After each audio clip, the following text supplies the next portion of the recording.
Hello guys, welcome to Pronouncist, your pronunciation guide. Today we will learn how to pronounce the word shown on the screen, arbitrary. First, let's hear its American pronunciation, arbitrary. Now, read the syllables of U.S. pronunciation shown on the screen naturally.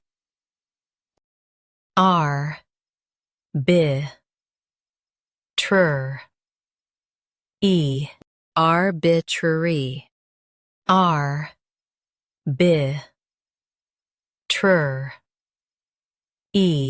Arbitrary. Now, let's focus on British pronunciation of this word. Arbitrary. Now, read the syllables of British pronunciation shown on the screen naturally. Arbitrary.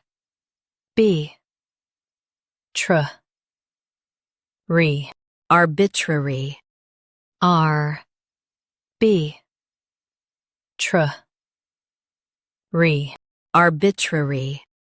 In U.S., stress R and say tr lightly. In UK, stress R and soften re. Arbitrary. Arbitrary. Practice repeatedly and you'll soon be able to say this word perfectly. The best way to practice is to repeat the syllable multiple times. The meaning of the word is based on random choice. Try repeating this word several times to improve your pronunciation. We post daily videos on useful and commonly mispronounced words to help you speak clearly and confidently. Like this video and subscribe to Pronouncist for more pronunciation guides. Thanks for watching us.